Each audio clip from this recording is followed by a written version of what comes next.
Welcome to Ithaca Politics. The Fifth Ward of Ithaca includes the winding, stately homes of Cornell Heights and the historic Fall Creek neighborhood with its namesake, Ithaca Falls. On today's show, we have three candidates vying to represent the Fifth Ward in the June 24th primary. Welcome to you all.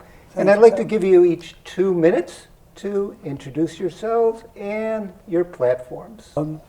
I became interested in running for office as a result of conversations I had with some of our neighbors. And a lot of my neighbors, a lot of people in the Fifth Ward are older, getting to retirement age, fixed incomes, and they're having a lot of concerns around the tax increases that we've been experiencing in the past several years. We've had about a 36% increase in the tax load over the past 3 years, and by anybody's measure, that's pretty steep. And in the Fifth Ward, we've got an interesting situation. We have a bimodal distribution. We have a lot of students and a lot of longtime residents. And so what I would hope to do by coming on to Common Council is help the city government basically run more efficiently and more cost effectively.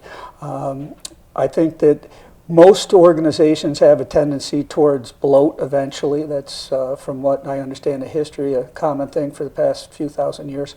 And so I have a significant business background. I spent my first career in manufacturing, working in factories and eventually running one. And these days I'm a social worker. So what I'm hoping to do is a couple of things. One has to do with the management of the city itself. I think that we haven't successfully transitioned from a mayor running the city to a city manager running the city. And I think the city manager needs more effective leadership from the mayor and common council, and I'm hoping to be able to contribute to some of that. From a cost standpoint, I think what we need to do is control our costs better without eliminating any programs. Ithaca is a wonderful town. I love the diversity and everything that we do. We've got to figure out how to keep doing what we're doing, but doing it in a way that everyone can afford. And to accomplish that, I think that we have to look at things from an informed standpoint and not just pop in and say, oh, I know everything. There's a lot of research that needs to be done on where the costs have been increasing and what, if anything, can be done to contain them. Another big issue is the cost of housing, both for the homeowners and for the renters. And I think to improve the costs, we need to stop the abatements or put a moratorium on abatements for the large developers and add in some income tax breaks for the homeowners and housing providers, so it makes economic sense for them to do the Green New Deal and also to upgrade their properties. I would hope also with the rezoning, we might make it more feasible to take some of the bigger homes, some of the duplexes, and turn them into multi-unit houses so that you could get 6 units out of a duplex instead of 2, which fits the current demographics. They were built when everybody had 3, 4, and 5 kids. That's not it anymore. It's singles, couples, and people with 1 or 2 kids. Okay, I'll have to stop you there, GP. Happy. Okay. Fine. And we're going to move on to Hannah. If you'd like to give us your platform, introduce yourself a little bit. Yeah, hi, thank you so much for having me. I'm Hannah. I'm a longtime Ithaca resident, raised here, and also a Cornell sophomore studying labor relations. So I'm running for city council because Ithaca has become more and more unaffordable for people, especially tenants. Rent is increasing by exorbitant amounts every year, and the wages are not keeping up with that. So I'm concerned about addressing that. And I think that the way we do that is through rent stabilization and through increasing the housing supply. So we currently have an issue where there are simply not enough apartments for everyone who's moving here. More and more students are accepted to Cornell every year, and that makes the rent go up. So I'm concerned about looking at zoning and adjusting the zoning code to make sure that it's possible to build dense housing and make sure that everyone can afford to live here, locals and students alike. So I'm also concerned about the minimum wage. MIT and the ILR Buffalo Collab calculated that it costs $25 to live in Ithaca, having 0 children. And people are not making $25 an hour. So I think that that needs to be addressed. People need to be paid a living wage. And I'm going to work with other people in the city and also with allies on the county and state level to address that. And then last, I want to address infrastructure in Ithaca. So TCAT is not getting the funding it needs from Cornell or from the county. And because of that, they're not paying their workers a sufficient amount. There's very high turnover and routes are not running properly. And it's very difficult to reach grocery stores, parks, and essential services for Ithacans, especially Ward 5, which is situated in a place where it's not always easy to walk down to the grocery store from where people are living. So I want to look at these things and I want to work with the organizations that I'm a part of, the organizations I've been endorsed by, like the New York Working Families Party, the Ithaca Tenants Union, and Ithaca Sunrise to address issues of affordability and justice in Ithaca. Deborah Fisher. Thank you for having me. My name is Deborah Fisher, and I'm a progressive Democrat, and I'm running to reform progressive government here in Ithaca. We are not in ordinary times, and I think that that's the #1 idea that I want to get across. Right now, we're going to be asked to pay $3,000 to $6,000 a year extra in Trump tariffs. We have economic instability that is shrinking 401ks and education funds. We live in a college town, and the federal administration is conducting a war on higher education that has already affected the lives of people who live in Ward 5, and it may kneecap the local economy. All of this crazy that is coming to Ithaca from the outside is on a collision course with our affordability crisis.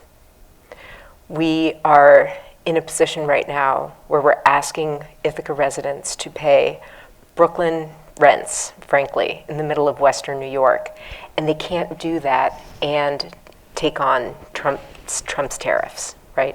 We're asking people on fixed incomes, as you say, Jeep, who are watching their 401ks diminish, right? And we're asking them to pay outrageous property tax assessments. I want to declare an affordability emergency, and I want to get out ahead of a lot of these problems, right? By changing the way that we do government at the local level. I want to radically change how much housing gets built so that we can lower the taxes, lower rents. I want to make sure that we treat affordability like it is an emergency.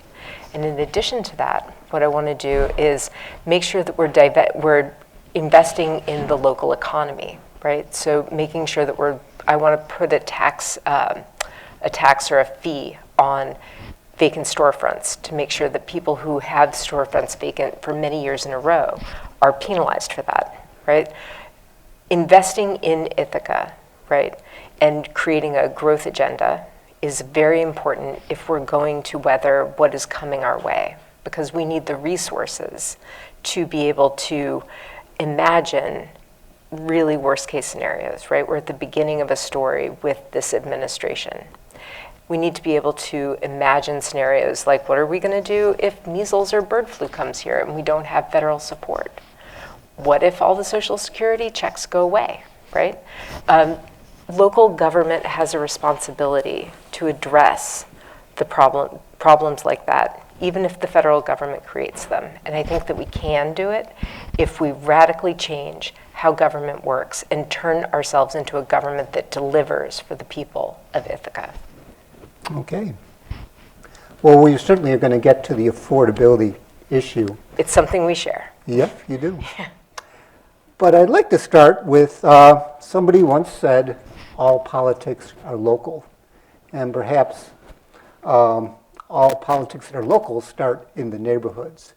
And I want to talk a little bit about the Cornell Heights. Now, how would you encourage residents to accept rezoning that targets greater density? Anybody can start.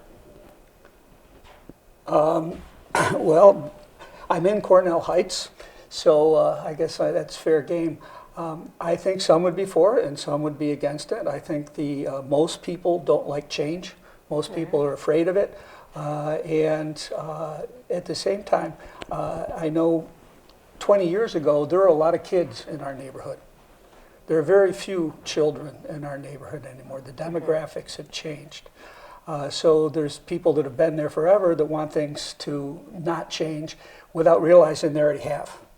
So I think what it comes down to is educating people that we're not talking about moving in hordes, that if it's an ADU or it's a conversion of a duplex into multiple units, that it can be done and not only maintain the character of the neighborhood, but enhance it.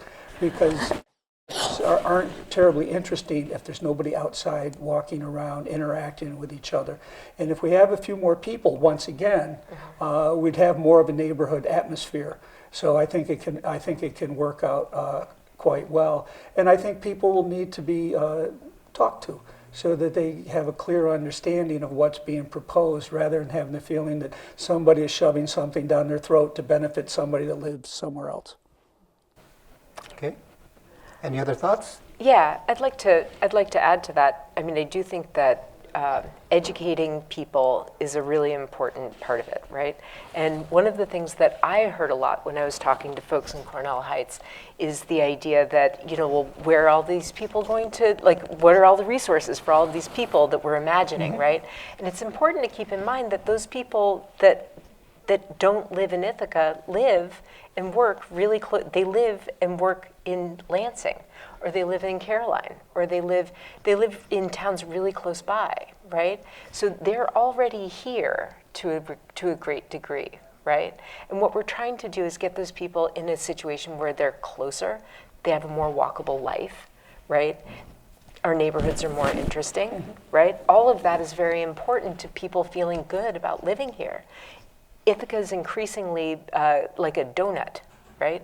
Everybody lives around it, right?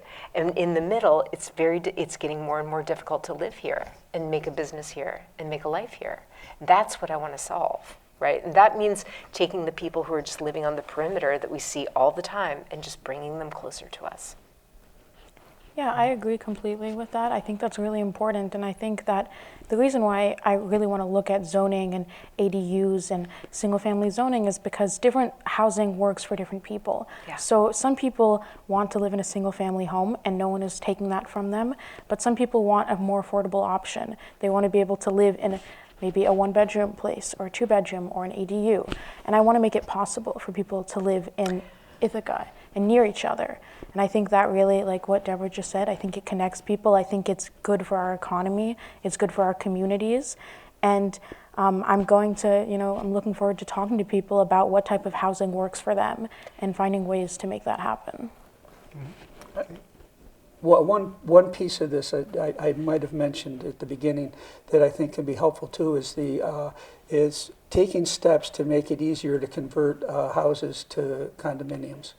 So the larger homes that people are living in, they don't really need the whole thing, they don't really want the whole thing, but they want the benefits, the tax benefits of home ownership and the pride of home ownership. I think if we could make that easier for people, people would be more suitably sized homes, the housing stock numbers would increase, and there'd be the pride of ownership for everybody involved, making it more likely that people would maintain their homes nicer and make the neighborhoods nicer. Point on that, it's almost impossible to make a condominium in Ithaca. It's very, very difficult. It is, yeah. And one of the things that does is it creates a hole, right, in the middle class. Like a lot of people who come here from Cornell would love to live in a condominium, right? Like they don't need a whole yard. They don't need 5 bedrooms, right? And it's very, very difficult. So finding, creating an opportunity to make smaller, right, developments that are easier to share, right, is going to be really important. But I also want to think about scale, right? ADUs can add a very small number of housing units, right, relative to the need. That's also, so they're not enough. We also need to have big developments to get ahead of a very serious scarcity problem. But do you think people in Cornell Heights will be welcoming of larger developments? I don't think it's an appropriate place for them, but there are lots of places in Ithaca that are. Okay. And I think that the good thing about houses like the ones that Jeep was just talking about is that it's possible to have dense, affordable housing within these beautiful homes that we already have. So we can preserve the character of neighborhoods if that's what people are concerned about, while also having several different families and people living inside a house. So on Stewart, where I spend a lot of time, where it's a lot of students and tenants live there, there are these homes that have 6 different people in it, and they all get to enjoy living in these beautiful neighborhoods while also being able to afford to live there. And I think that's really important, and I think that's a way in which we can build denser while also preserving our beautiful Ithaca neighborhoods. I'm going to move a little bit farther west and talk about the old Ithaca gun site and the brownfields. The trichloroethylene that has been discovered in the groundwater that could be affecting people in the Fall Creek neighborhoods. The planning department has approved 2 housing developments very adjacent to the brownfields. Do you feel this was appropriate for the planning department to allow these developments to continue? And what actions should be taken to let people know that live in this area that there is a potential threat of a chemical exposure? First, the housing developments that are proposed right now, that are happening right now, should stop. They're not safe, right? And I think that this situation is a really good example of the way very long and slow building processes don't serve people anymore, right? It takes a really long time to get a very large development approved, and it goes through a ton of meetings. And it would be one thing if all of those meetings served people like Walter at Toxics Targeting, right? Like, and he was able to actually stop something that was legitimately unsafe. However, that is not what's happening, right? We're still building these developments, even though we are getting evidence that it is unsafe, right?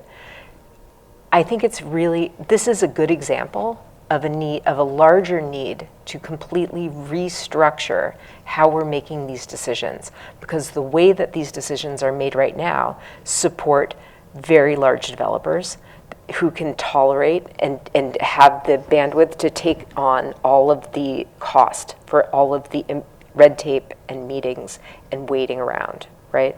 And they do not serve people in the community. They don't serve people who are watchdogs, who are looking out for our safety, and they don't serve smaller developers who are doing things that are more community-based. This is an example, not just of an unsafe situation, but of a system that is in terrible need of repair. It's been captured by people who have their own pocketbooks at stake, right? And so as to the part of your question that was about how do we let people know, right? The people who own the apartments that are toxic, right?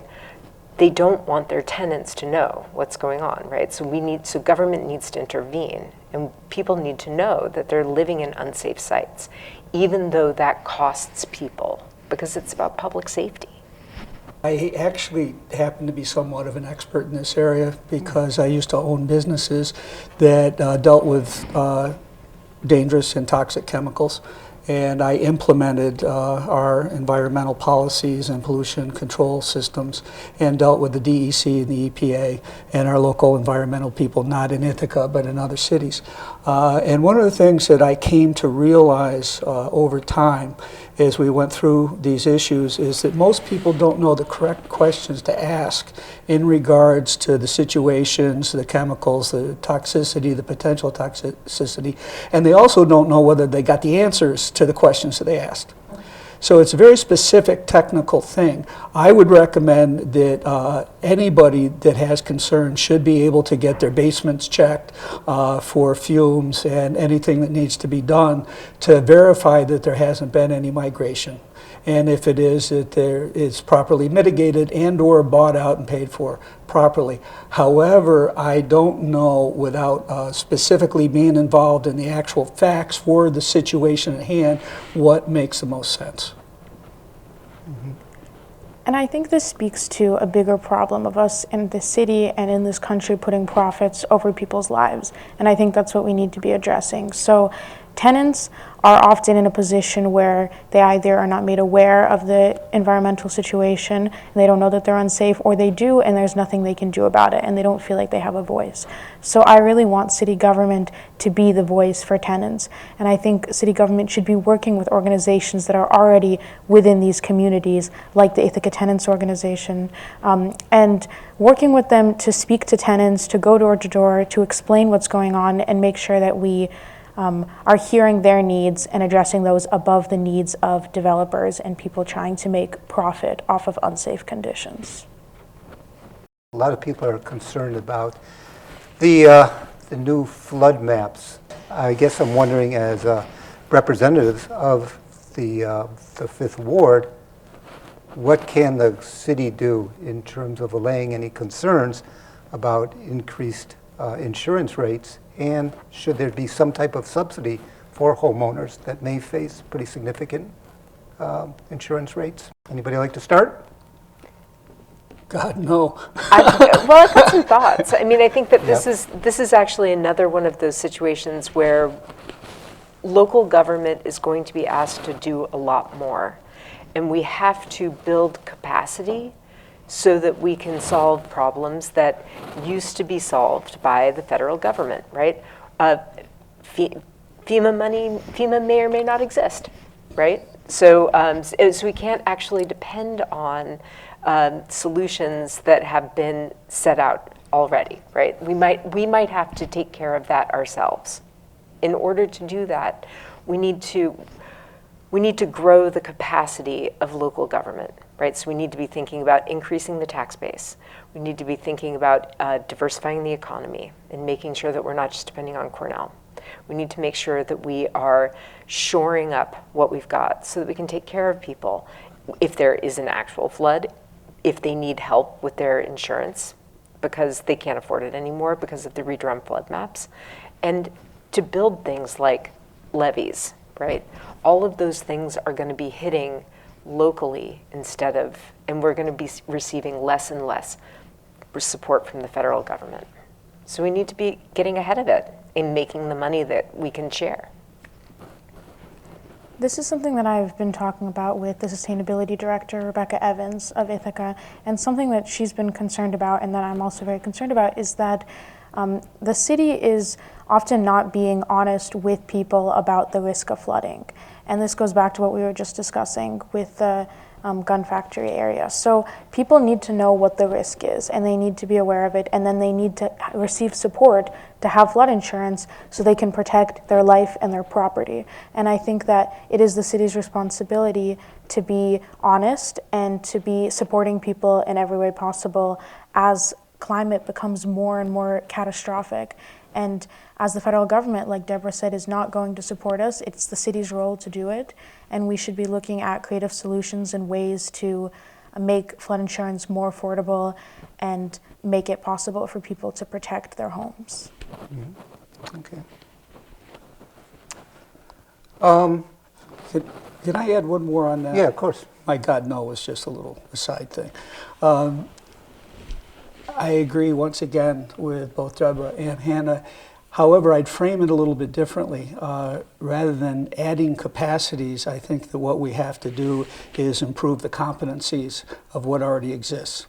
I think that that there needs to be cross-training. I think that the people that are in our various departments of government need to be able to take on these additional tasks or reframe their current job description and tasks so that they're addressing these things without adding new departments and new functions or coming up with things that cost additional monies with the hope that we make the revenues further down the road.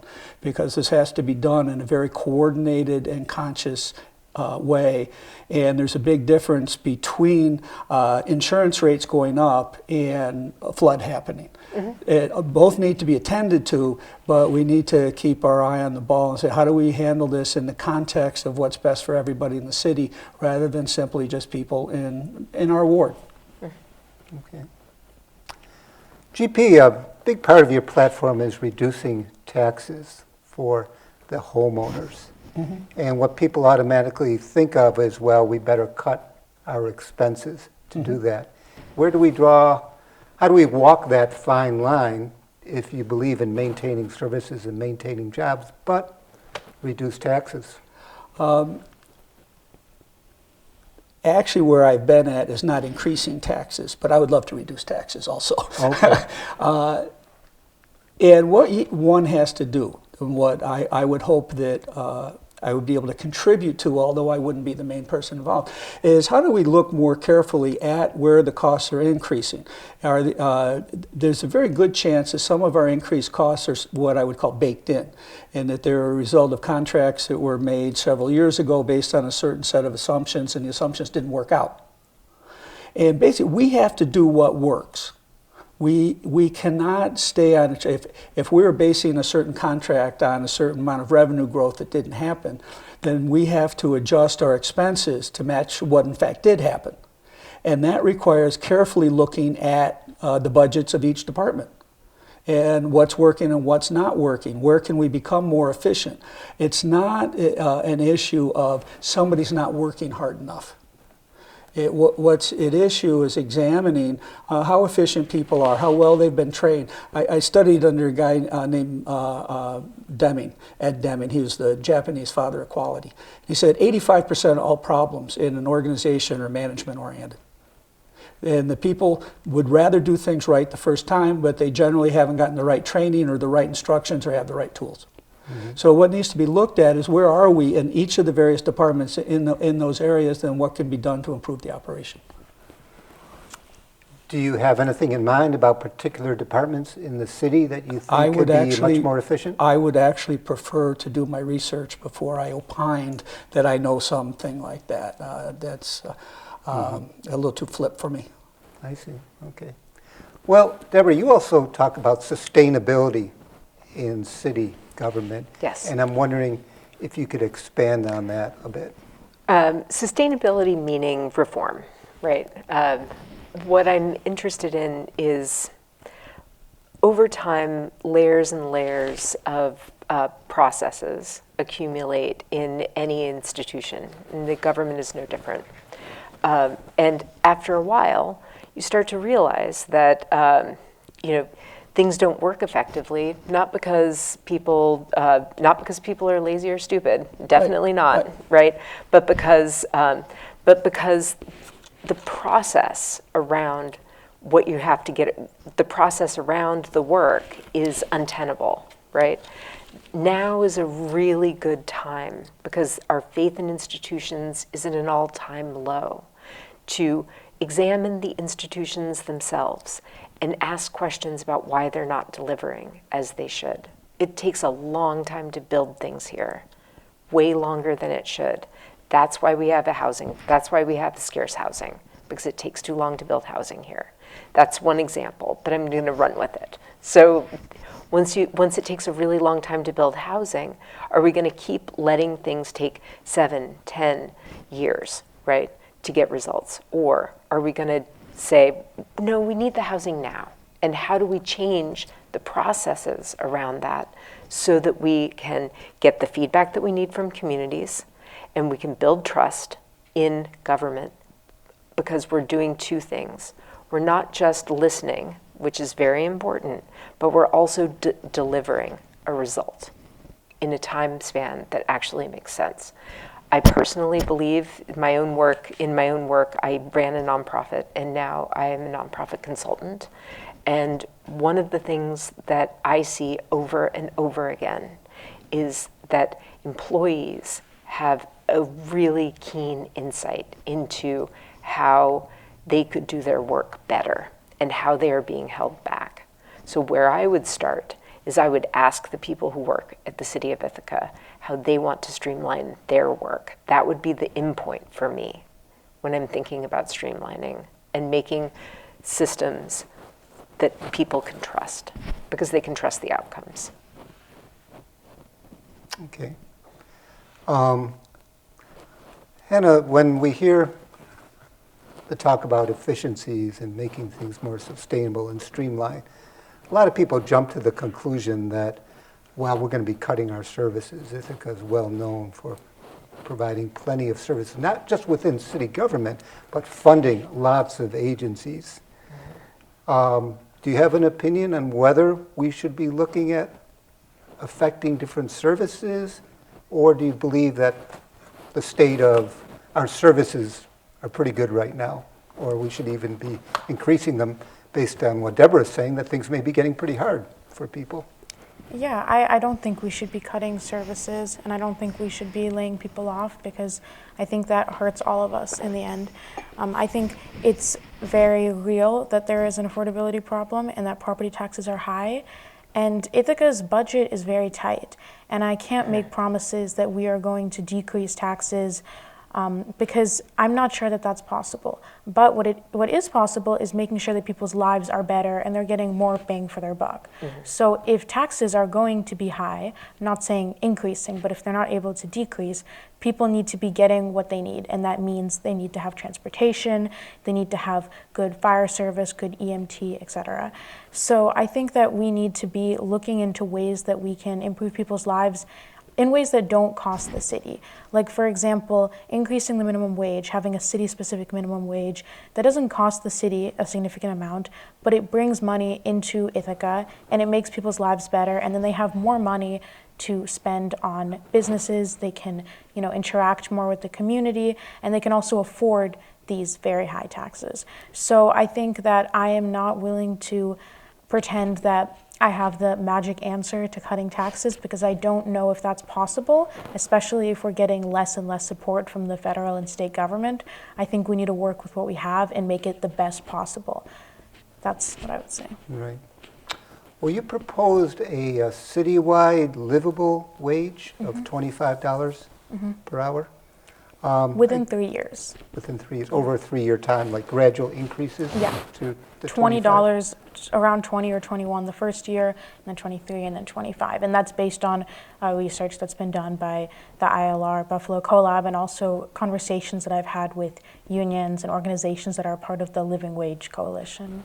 That's been done, UC Berkeley put out a paper about this, has shown that small businesses don't have significant disemployment effects when there's increases in minimum wage. And small businesses don't suffer more than large businesses. And I think the reason for that is because small businesses have to put so much money and energy into training new workers. And Ithaca has a problem where people are getting trained and then they're leaving 2 years later because they can't afford it. And that's a big cost for businesses. So I think investing in our workforce, investing in long-term workers who are happy and efficient and making the business the best possible is more efficient for the company and the workers. And that's what the research has shown. ILR has done a lot of research about increasing the state minimum wage and has found that it would create I think it was 21,000 jobs if we increase the minimum wage to $21. So it really does create opportunities for everyone, including businesses, if you're not constantly losing your workers and having to train new ones. Any thoughts about this, the livable wage on a citywide basis? I pulled up a couple of the research papers, including the one that was done at Cornell, the ILR school on this, and I would probably call it something other than a livable wage. It's a pretty nice wage. And the money that was allocated for transportation was $570 some a month. You can actually be running a new car and driving 10,000 miles a year and covering insurance on that. So it's better than livable. And I think that the term livable is probably a little bit political rather than addressing the actual needs. I think a $15 minimum wage is too low. I think it should be higher, and I would like to see somebody go around and interview all the shop owners and restaurant owners in Ithaca about what it would do, what the impact would be on them if they had to go to $25 an hour. And I think that with the competition that a lot of those organizations are facing from Amazon and the other, not the businesses that didn't exist 10 years ago, that it would in fact have a detrimental effect on employment, and I think that side needs to be researched as fully as the side that came up with the livable wage. The livable wage is a lot like housing in that there are two sides to the equation. Renter protections are very important, but they need sufficient housing in order to work, right? So similarly, local business owners who are trying to stay in Ithaca need a lot of support if they're going to be asked to pay a higher wage. I support a higher wage, a $25 an hour wage in theory. I do not make that as a business owner who's trying to stay in downtown Ithaca. And there are reasons for that. The rents in downtown Ithaca are artificially high because two corporate landlords are keeping lots and lots of storefronts vacant so that they can claim that the rents are higher than they actually would be, right? It's very difficult to pay enough money to, to be downtown, right? We need to address what's keeping businesses open right now, right? If you talk to somebody who owns a restaurant, like say the owner of the Cafe DeWitt, right? They're able to be in that, they're able to have a restaurant because they have slightly lower than market value rent, right? Addressing concerns like that is a very important part of creating an opportunity to have a higher wage, right? Mm-hmm. And I want to address both sides of that equation. You spoke about diversifying businesses in Ithaca. Can you give us some examples and where these businesses would actually go? Because so much of business now is going out to the quarters, the Meadow Street, Precisely. Plazas and that sort of thing. And what's happening is that the Commons, where I have a business, is mostly dispensaries and head shops, right? And it's a look, but it's getting less and less vibrant, in large part because there are fewer and fewer opportunities to rent a space, right? One of the things that I want to do that's most important is put a fine or a tax on vacant property that is left open longer than 6 months.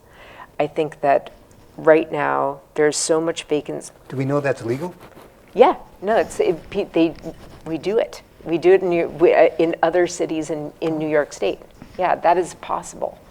It disincentivizes keeping land vacant, and it is absolutely possible. It's something that there are real hurdles to it, but it's something that I will work very hard to make real. And the reason for that is because this much vacant land creates a feeling of insecurity. A lot of people that I talk to in Ward 5 don't feel safe on the Commons, right? In addition to that, it creates artificially high rents. The corporate landlords who have those spaces open are doing it because they want to keep equity in their properties, right? So they say that the rents are much higher than anybody could actually make a business work, right? So they will stay open forever because what they care about is a number on a balance sheet. They don't care that they're sucking value out of Ithaca every single year, right? So what I want to do is I want to make sure that that is disincentivized and that people who have low nonprofits, artists, galleries, things that bring vibrancy to downtown, like that actually matters, right? It brings people downtown, makes people feel safe, makes it so that people can take risks, and it writes the rents, right? The rents downtown are untethered from what is possible, right, as a business owner, and that needs to get fixed. I have some thoughts on that. I have a first floor in where my office is that's available. Yeah. And if you fined me for not finding a tenant, it would probably put me having to turn it over to the bank. I'd love to have a tenant. I don't charge much, but that sort of blunderbuss approach to addressing the problem can hurt people that aren't doing bad things. And I like what you were talking about a little bit earlier with looking at both sides of the equation. And how do we handle the situation without hurting innocent bystanders? And I think that's really important. In the context of that, there was some contention over the past couple of years. There was a lot of the renters union was, landlords are bad. No, landlords aren't bad. Well, I agree. Yeah. But this was what's being said, and it's like landlords need to be, there need to be additional laws to handle, what the landlords are doing or not doing.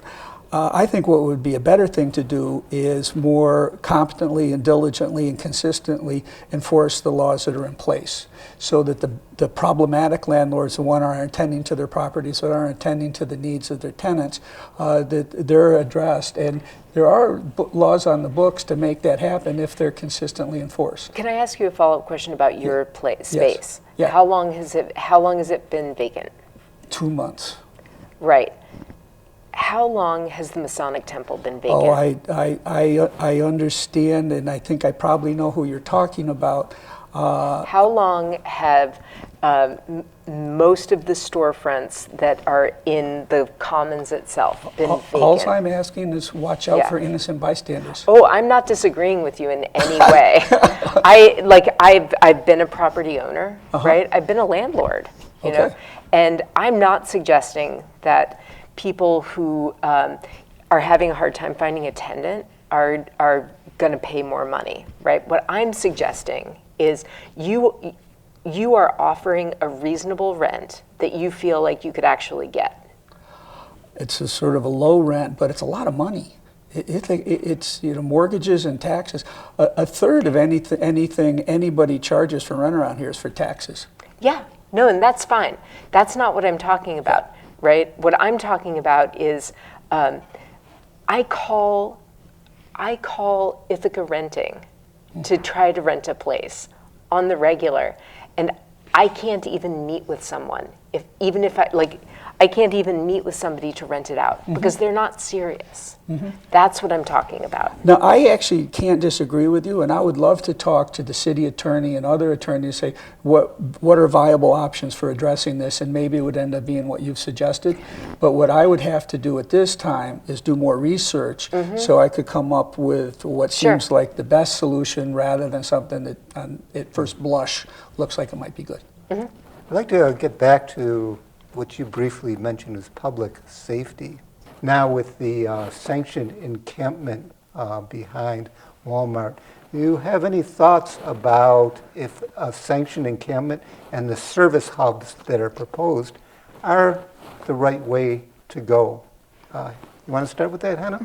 Yeah, I think that the service hubs are a great idea because I think criminalizing homelessness is never the answer.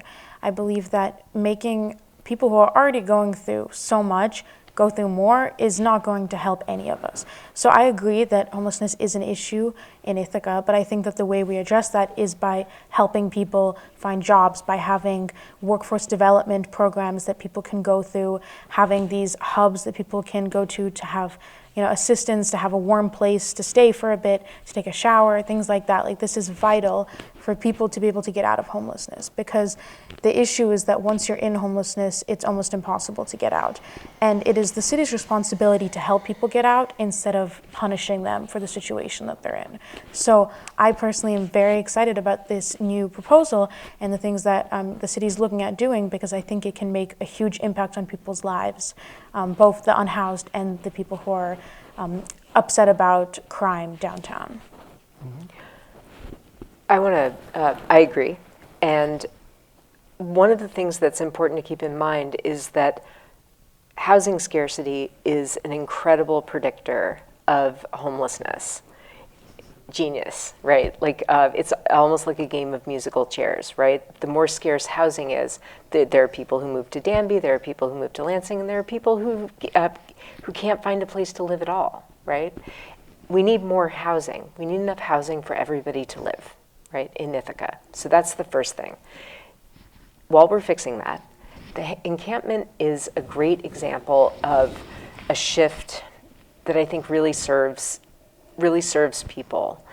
The idea that you would criminalize somebody for homelessness is, it's morally wrong.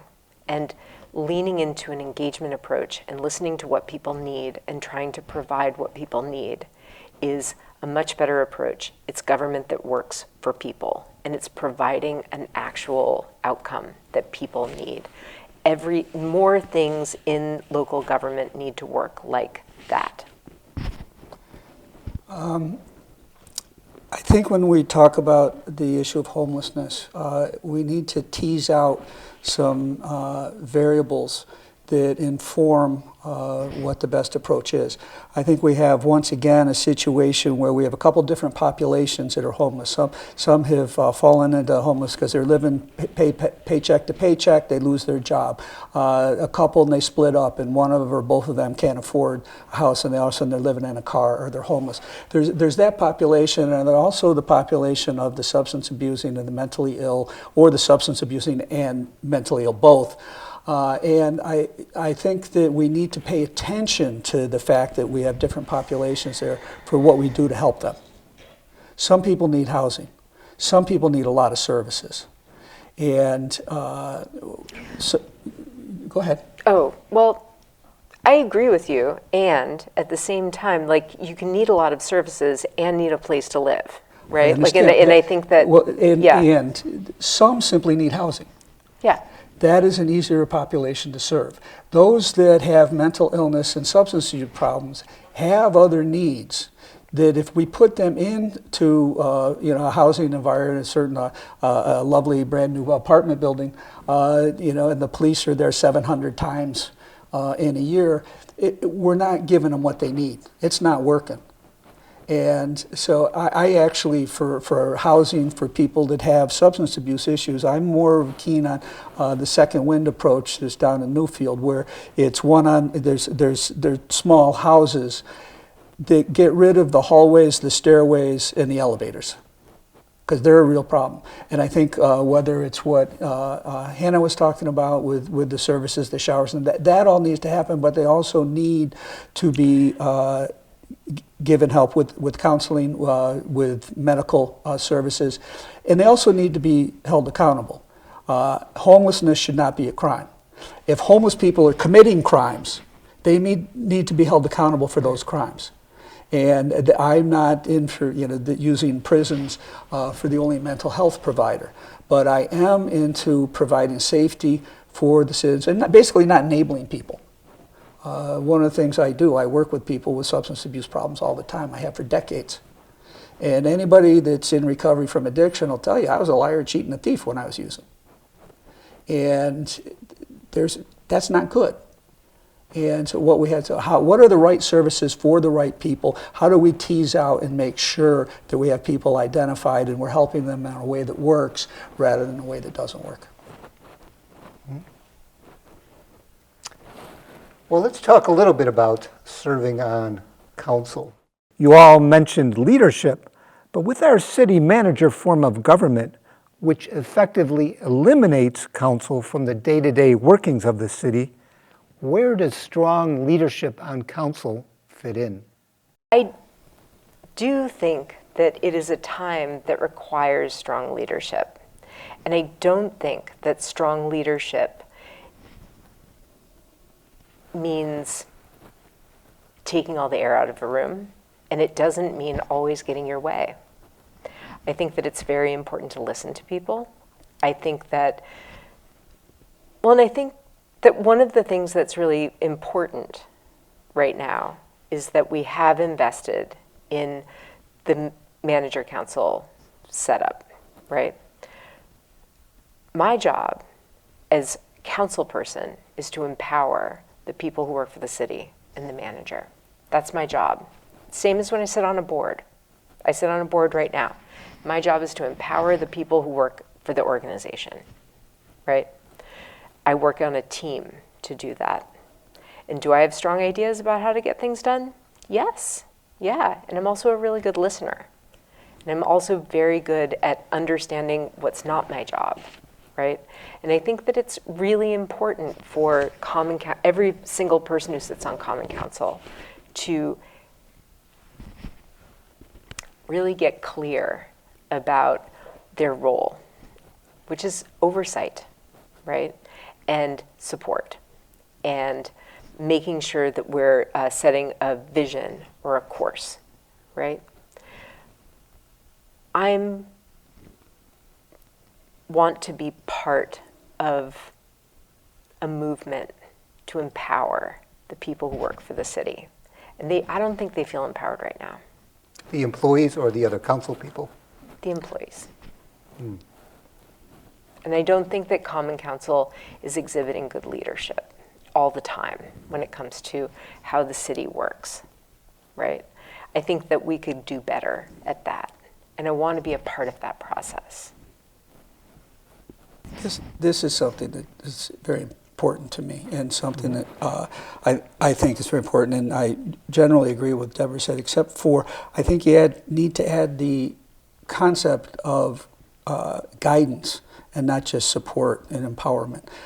The way I would put it, I still say we have not successfully transitioned to a city manager form of government. And I believe the reason is because the mayor leading the parade, and the council has adopted the view that their bailiwick is policy and the city manager is to run the business. And having run businesses, I was the CEO. We had hundreds of employees, and I had a COO. So, and I would equate the CEO as the mayor, and the common council as the board, and the city manager as the COO. And if, as a CEO, or maybe the CEO and the board, it's my job to say, this is what I want you to do as you're running this internal organization. The CEO is looking outwards, the COO is looking inwards. And if I tell my COO, I want you to increase sales by 20%, that's a set of directions.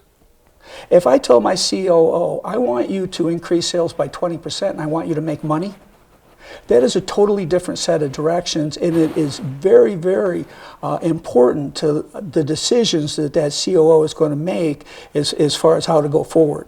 And it's my view that the mayor and our current council has not taken the attitude that they need to set direction to the city manager around these issues. Well, let's give an example here, is that the city hasn't had an audit for a number of years, and when council people bring this up to the city manager and to I think the deputy controller, they say, well, we just don't have the personnel. We're short of people.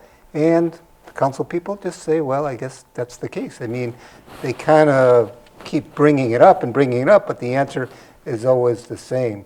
So really, is there any way out of that? So I want to hear from Hannah, in terms of working on council and how these type of issues are addressed. I've been to many city council meetings, and I've heard during public comment a lot of people are concerned about not knowing where the money is going. So I think the city should be addressing that. And I think what this really comes down to, and what all the problems in our government and also our state government and federal government, it comes down to we need city officials who are representatives of people and really public servants, and not doing what they think is right, but doing what people are asking for. So I personally, my politics is not one of great man theory. I don't believe that I know better than everyone else and I should be on, Common Council because I have all the answers. I believe that I am a part of organizations that have been doing work, and I trust them and I will work with them, and then I will bring the ideas that I'm hearing from people to City Council. So I think that that's the type of leadership we need. We need leaders who see themselves as representatives of the community and not just as individual people. And then they will be accountable to the things that people are concerned about. And if that means people want to see more financial transparency, then that's what the city council members should be doing. One of the last issues we have time for is whether Cornell can and should be contributing more to to the city. They went through quite a wrangle with the last MOU, and they did increase their expenditure to the city by a fair amount, and as well to the school district. Can Cornell, in this fiscal age, be counted on for more? Yeah. Go ahead, Hannah. I think as both a student and a local, this is something that's deeply personal to me because I grew up seeing the effects of Cornell not contributing to the community. And then as I became part of the Cornell community, I looked at the way that Cornell doesn't even take care of its own students, let alone locals. And I really do believe that they can contribute more, and they have before when we've put enough pressure on them. So this is not a battle that we should be fighting only when it's time, when the contract's up. We should be fighting this battle constantly on all fronts, including the school district, like what the Teachers Association is fighting, because other universities of similar calibers as Cornell are contributing more. So Cornell has no reason to not be able to contribute more, and it helps everyone for Cornell to contribute more. So if Cornell contributes more for the school district, professors here, they come to Ithaca and they want to know that their kids are getting a good education. And when your teachers are leaving all the time, which is something that I experienced all of middle and high school, I had 5 teachers leave in the middle of the school year. That's extremely disruptive for students. You can't learn in environments like that.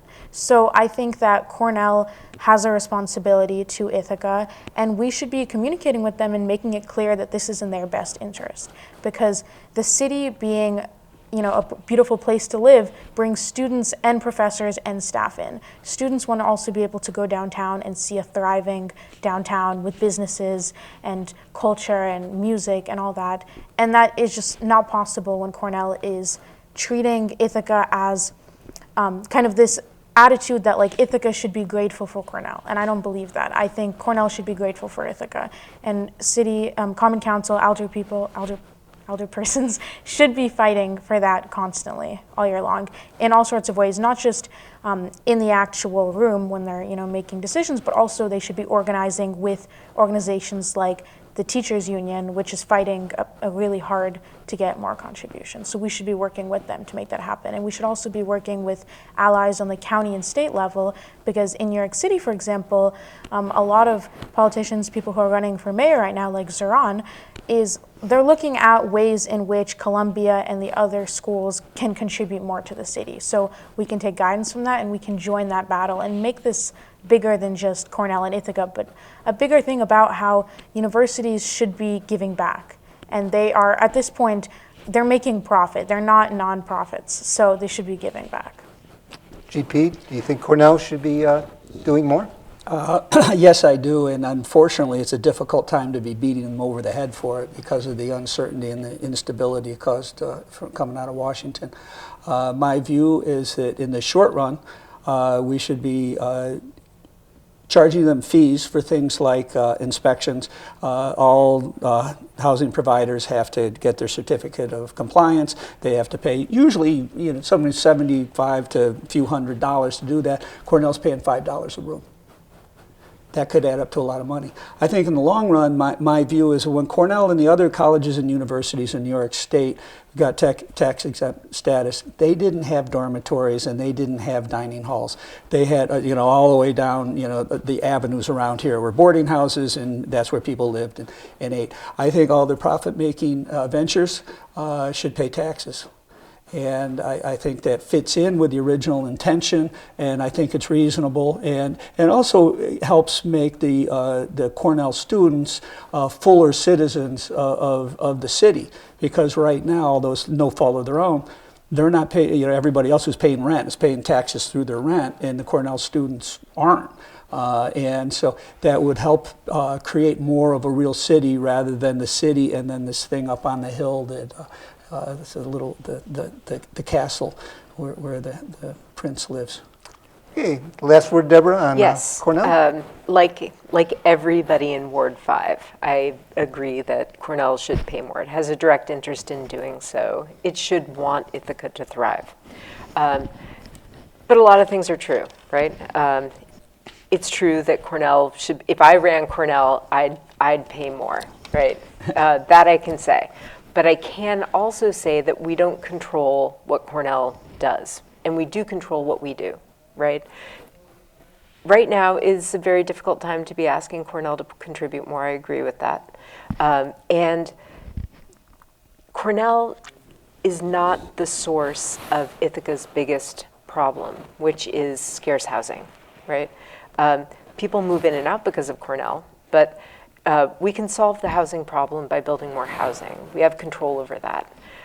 Right now, because of the larger federal craziness, right, and the way that that impacts Cornell, Yep.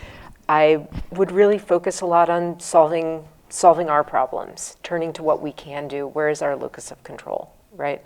And I would see, if Cornell might need us, right, instead of us needing them. That's very possible in this environment. And if that happens, we might be able to change the relationship a little bit if we come to them solving our problems, right? Because ultimately it's a relationship. It's a relationship between two entities. And that relationship works a lot like a relationship between people. If we take care of ourselves, we are more likely to get a better partnership out of Cornell.